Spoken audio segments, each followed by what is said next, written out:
for trans rights. We're here for trans rights. These girl guides and leaders say they represent members who are angry at the organisation's move to ban transgender girls from joining.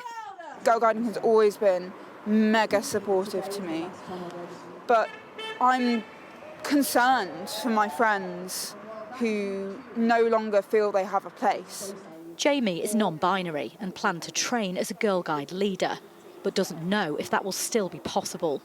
As someone who was bullied due to my gender identity and my sexuality, when I was in primary school, it gave me a place where I could be myself. And I hope that other people can keep having that space. Some of the leaders here say they now feel they have no other option than to quit or close their groups. As a volunteer, that if Girlguiding aren't going to make some kind of change here, then I just can't see myself being able to continue, which breaks my heart. Girlguiding's massively now about inclusivity. We've got badges on including others, on being true to your beliefs, and if the main charity can't uphold those values, it's difficult for me to run a local unit that does the same. The protest here in Sheffield is one of 3 taking place across the country, trying to overturn the decision to stop trans girls joining Girlguiding. The decision was made following the Supreme Court judgment earlier this year that defined a woman as someone who was born female. Be very careful what you do now, call the police. With the strength of feeling on both sides of this issue on full display when a lone counter-protester tried to disrupt the action in Sheffield. They're boys. There's no definition of girl that includes boys. The Supreme Court judgment made that explicitly clear. Protesters also gathered in London and Edinburgh.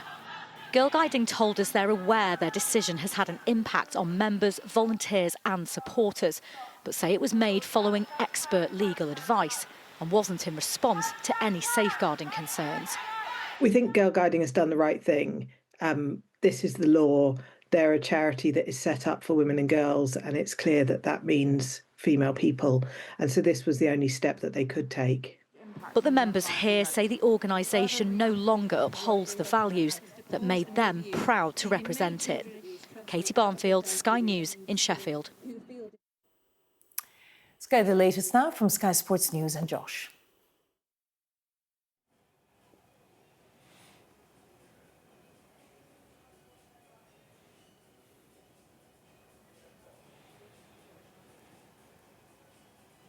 Good evening. Mohamed Salah has made a winning return to the Liverpool side following a turbulent week for him and the Premier League champions. He came off the bench to help them to a 2-0 win over Brighton. Salah was dropped from the side for the midweek Champions League win over Inter Milan. That came following his post-match comments that he'd been made a scapegoat for the club's poor form this season after last Saturday's draw at Leeds. It's his last game for the club before he departs for the Africa Cup of Nations. Ugo Ekitike scored both Liverpool goals. Liverpool boss Arne Slot feels that Salah's saga is now over. There's no issue to resolve. For me, he's now the same as any other player. You talk to your players if you're happy or unhappy with things, but there's nothing for me to talk about after what happened against Leeds after the game. Chelsea are back up to 4th after a 2-0 win over Everton. Cole Palmer put Chelsea in front with his first goal since September following injury. Malo Gusto added a second before the break. Burnley are looking to end a run of 6 straight defeats against Fulham this evening, but there's some work to do. They are currently trailing 2-1. Emile Smith-Rowe put Fulham in front before Leslie Ugochukwu equalised for Burnley, but Fulham were back in front in the first half. Calvin Bassey with the goal. He heads to the Africa Cup of Nations after this one. Fulham currently leading 2-1. That is live on Sky Sports Premier League. Later this evening, Arsenal can go 5 points clear at the top with a win over bottom of the table, Wolves. In the Championship, leaders Coventry remain 5 points clear at the top. They beat Bristol City 1-0. Efren Mason-Clark scored the only goal after the break. Middlesbrough in second beat QPR 3-1. There was a contender for goal of the season. That came at Leicester. Abdul Fatawu won the ball deep inside his own half. A cheeky nutmeg and let fly from 65 yards to put them 2 up against Ipswich. Leicester went on to win the game 3-1. They move up to 10th in the table. It's the Soccer Saturday Fan Zone right now on Sky Sports News. We're back in the next hour.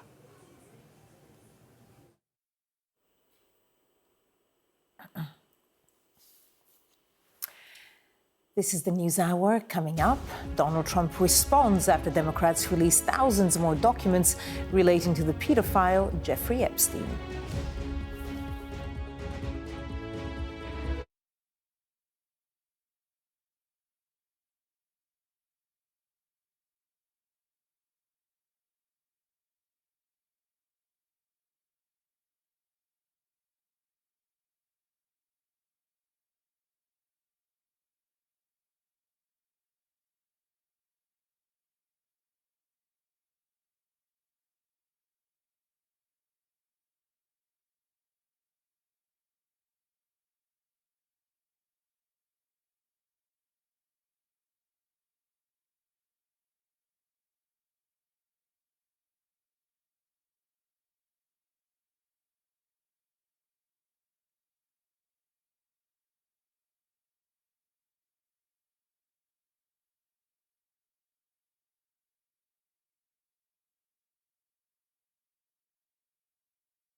Donald Trump says hundreds of people had their picture taken with the late pedophile financier Jeffrey Epstein.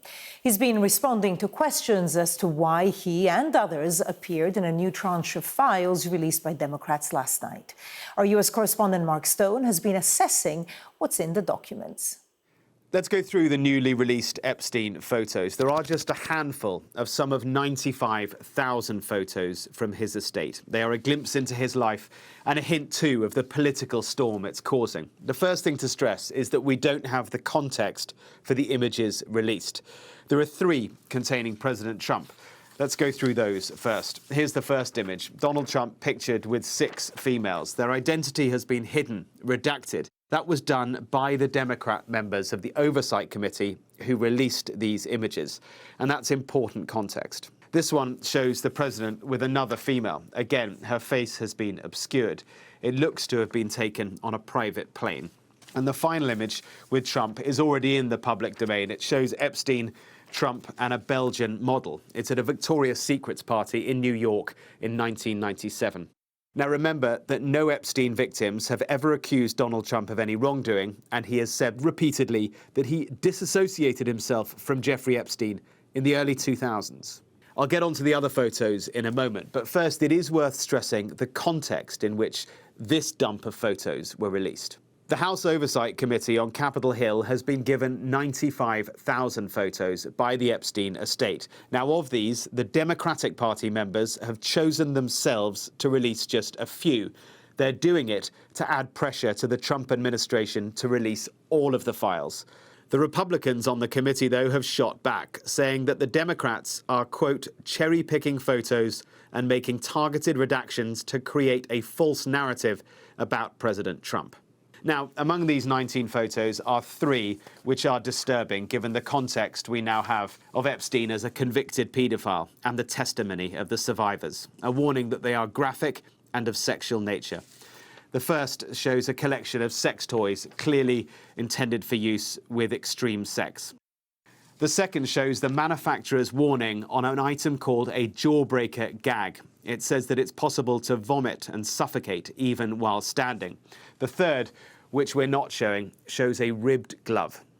Epstein, as we now know, moved in many circles, business, show business and politics, and the new images released reflect that. Here, with his partner Ghislaine Maxwell, and with the former president Bill Clinton, Jimmy Buffett and his wife. Here, with Woody Allen on what appears to be a film set. This one shows him with Richard Branson and the businessman Dean Carman. Again, it must be stressed that photos of individuals with Epstein do not equate to any wrongdoing. The most interesting photos show Epstein with Steve Bannon. Remember him? He was Trump's chief of staff for part of his first term as president, and he was instrumental in helping Trump win the 2016 election. We do not know when these photos were taken. This one is a selfie of the two of them together. It's a matter of public record that Bannon and Epstein were well acquainted and had worked together on various projects. This one, we can assume, is taken in an Epstein property. He's sitting behind a desk in conversation with Bannon. On the desk, photos of Epstein with females. Again, their faces have been redacted. Dates are important context here. Remember that Epstein was first convicted of sex-related crimes in 2008 and was arrested again in 2019 for sex trafficking of minors.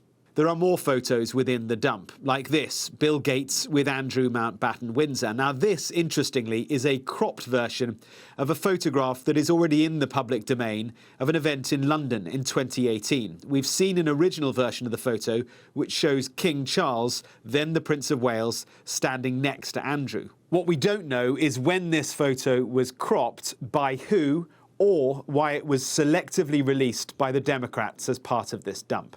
And this on a plane, Woody Allen, Larry Summers and Eliza New, a Harvard professor. And this one of a cabinet with some framed photos on the wall. Then there's this, a photo of a Trump-branded condom. These were on sale during the 2016 election campaign as political satire merchandise. Again, no context as to why it was included in this release.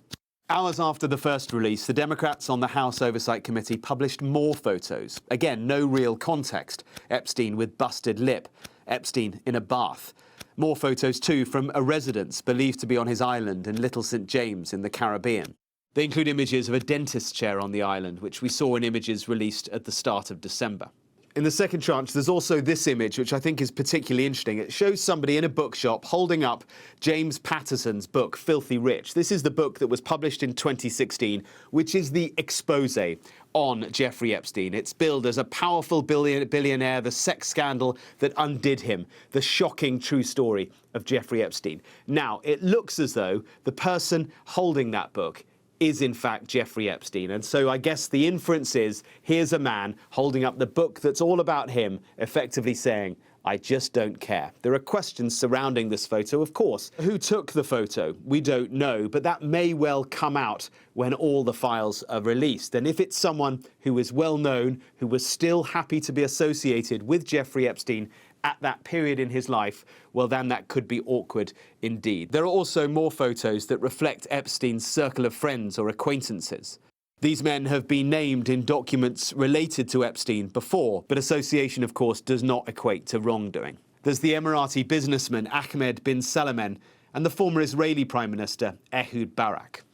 Now, Mr. Barak has been associated with Jeffrey Epstein many times over the years, but he has always denied any wrongdoing. Remember that the Trump administration, under considerable pressure, has asked the Justice Department to release all the Epstein files by Friday, the 19th of December. Right, now it's time to take a quick look at the weather. Southeastern Britain looks fine for the next day or so, while northern and western parts will be wet and windy. Amber rain warnings cover southwestern Scotland, Cork and Kerry tomorrow, and Cumbria into Monday. With over 20 centimetres possible on saturated ground, there's a risk of flooding. Yellow rain warnings also cover the northwestern UK and much of Ireland into Monday. Before then, it will be windy this evening with coastal gales in the west. Well, that was the News Hour. Coming up, hundreds of migrants crossed the channel in small boats after the longest pause in arrivals in 7 years. We'll bring you more on that and all the day's other news at the top of the hour.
This is Sky News at 7, our top stories.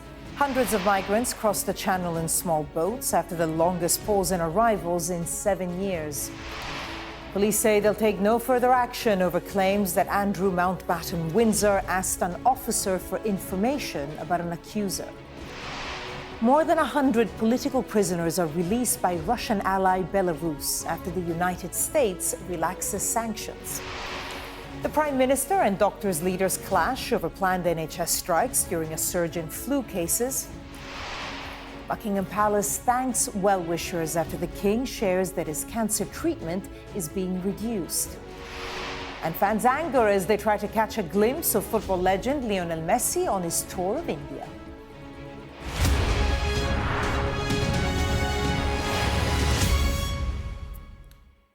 Good evening. Hundreds of migrants crossed the Channel to the UK today after the longest pause in arrivals in 7 years. Until yesterday, there had been no one arriving on small boats for 28 days, a pause that's not been seen since 2018. Well, our People and Politics correspondent Nick Martin has more. After nearly a month of no crossings, the small boats returned. A Border Force vessel recovered dozens of people who've attempted to cross the English Channel to reach the United Kingdom. It has been 28 days since the last small boat crossing, the longest pause since 2018. In 2024, a total of 36,816 people made the crossing. So far this year, the number has risen to 39,292, an increase of 2,476 people. The Home Office describes the scale of boat crossings as shameful and says it's getting tough on migration, including a one-in, one-out policy, which has already seen 150 migrants returned, as well as pledging at least £500 million to help French authorities stop crossings in the first place. But critics argue the numbers show crossings remain stubbornly high, with weather, not policy, still driving short-term changes. It's a bit worrying that this whole thing relies on the weather to actually stem the tide of irregular migration. And I think the way to actually view it, in my view, if I was part of the Home Office, is if we've got a respite now, then let's see what we can do in order to try and ratchet things up in terms of enforcement activity to make sure that this respite continues. Say it loud, say it clear. In the Home Secretary Shabana Mahmood's constituency in Birmingham, protesters gathered to oppose the government's stricter migration plans. The reason these crossings are actually happening is because the government is shutting down safe routes for genuine asylum seekers and people who are seeking safety here to actually cross. Now, the thing is that based on basic human rights, anyone who's fleeing war or genocide or persecution has the right to come here in whatever way that they can. The end of a 28-day pause in small boat crossings has once again exposed the fragility of the government's migration promise. Let's get more now on this from Nick. I think it shows just how unpredictable this situation is and how at the mercy of various factors the government are when it comes to trying to wade through what is a very complex policy. Let's face it, the public are very keen on migration. It is always riding very high in the polling, and especially the issue of small boats, which actually pound for pound is actually quite a small part of the irregular migration problem. But the government know that this is a huge issue for them. And you know, for the last month, they've had this hiatus, a very quiet time on the English Channel, much quieter than this time last year. But we do know that numbers of boat crossings and migrants arriving here illegally are rising when compared to last year. And the government are trying to put these measures in place. They're talking about overhauling the asylum system. They're talking about getting tougher when it comes to asylum seeker appeals processes. They're talking about cooperating with other countries, specifically France. And don't forget, we're spending an enormous amount of money and throwing it France's way so that we can stop people from getting on boats in the first place. And there's also one of the biggest things is trying to find safer routes for people to move around from country to country, which might reduce the amount of people who come to the United Kingdom. But there's also things like weather. Today was beautiful blue skies, quite calm seas. That also has an impact on the amount of people taking that extraordinary risk of getting into an inflatable boat and crossing the channel. So when it comes to a piece of political policy, it can be buffeted by the most unlikely of things. And the government will want to hope that today's crossings will be an isolated one. But, you know, as we come out of the winter, the weather gets better, people get more desperate to come here, we can find that boat crossings will start to increase again. And that puts increasing pressure on the government's migration policy, and it puts increasing pressure on them to do something about it. And that story is sure to feature in tomorrow's papers. We're going to have our extended press preview from 10:30 this evening with tonight's news and tomorrow's headlines. Joining us will be journalist and author Christina Patterson and the entrepreneur and PR consultant Leon Emirali. The Metropolitan Police says it will take no further action over claims that Andrew Mountbatten Windsor asked his bodyguard to investigate his accuser, Virginia Giuffre. This follows reports earlier this year that Andrew had passed her details to a close protection officer. Andrew hasn't commented on the claim, but has always strongly denied any wrongdoing. Sky's Charlotte Leeming has the details. It all centres around those claims suggesting Andrew asked his taxpayer-funded bodyguard to carry out personal checks on Virginia Giuffre back in 2011. There were allegations, if you remember, printed in the Mail on Sunday newspaper that he'd asked his police protection officer to get information on his accuser. Well, in a statement, the Metropolitan Police said they'd made the decision they won't be taking any further action regarding those accusations because they say assessments haven't revealed any additional evidence of criminal acts or misconduct. The statement said, to date, we have not received any further additional evidence that would support reopening the investigation. In the absence of any further information, we'll be taking no further action. Well, this has gone down very badly indeed with Virginia Giuffre's family. They released a response pretty quickly from the US. They're unhappy with this latest development. They said, we are deeply disappointed that the Metropolitan Police have dropped their investigation into Andrew Mountbatten Windsor without explanation and without speaking with us, Virginia's family. They even then went further to explain they'd emailed a detective from the Met Police just yesterday who gave no clue that this was going to happen. And they said they didn't feel like justice has now been served. Well, earlier this year, of course, with that huge pressure over his links to Epstein, Andrew was stripped of his titles. He's had effectively withdrawn from public life. He hasn't commented on this latest development today, but has consistently denied all these accusations against him. No doubt he'll be very relieved that this has been dropped by the Met Police, but for Virginia Giuffre's family, it's a very different story. They're very unhappy about this. They feel that justice has not been served. This is not what they wanted to hear, and they will continue, they say, to campaign